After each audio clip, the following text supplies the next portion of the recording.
here today with a special guest, LaShawn Davis. She is known as the HR plug on all of her social media, which is how I found her on TikTok. If you have any one of these things listed on your resume, remove them right now. As you guys know, I have been at the same job for the last 25 years.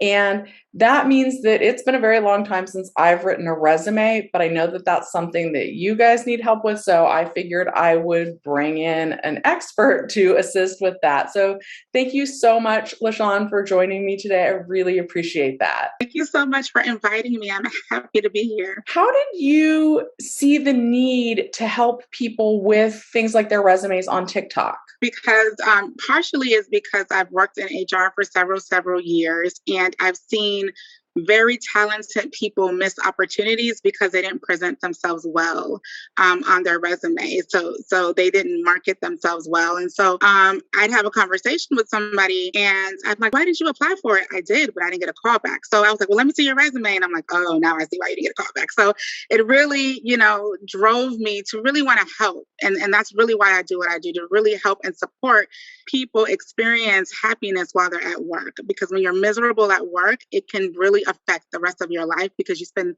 the most time at work. So that's really my motivator, my driver there, and why I do HR in general is just to help people navigate through challenges and obstacles to get them ultimately where they like to be. And that is my goal also, but I may not be the one to do that for them. So I'm looking for outside help. My audience is coming off of unemployment.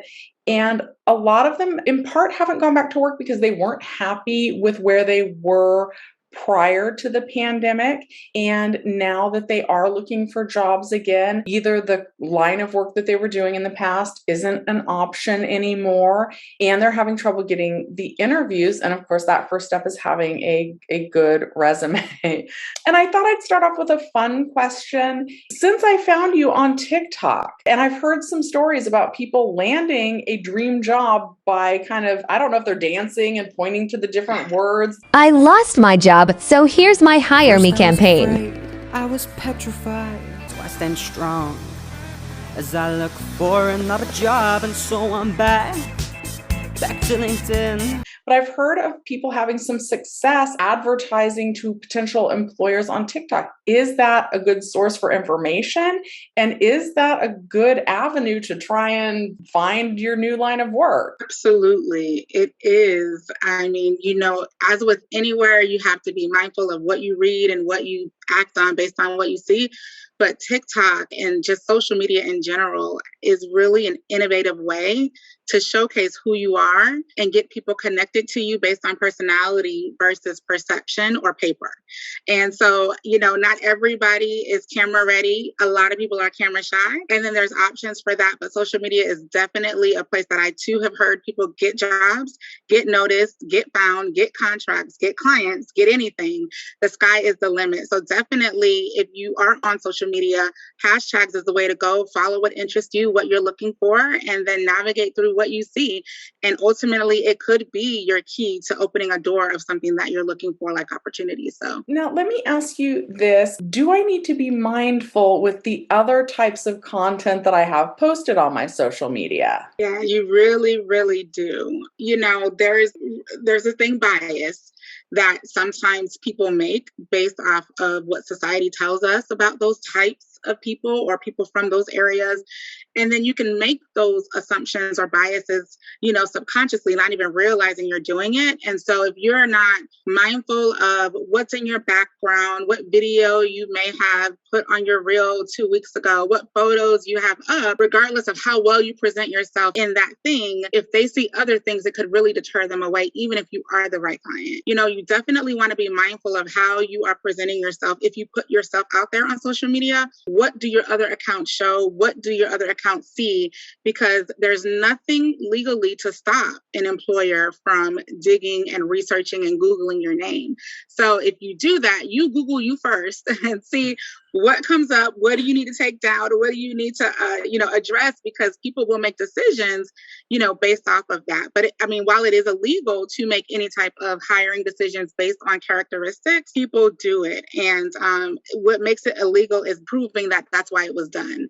And oftentimes that's challenging to do when you don't even know or realize that's what happens. I definitely would recommend be mindful before you talk about how stellar you are in this talented role. What else are they going to see if they look in other places? So that's definitely a valid point and something to be on the watch out for.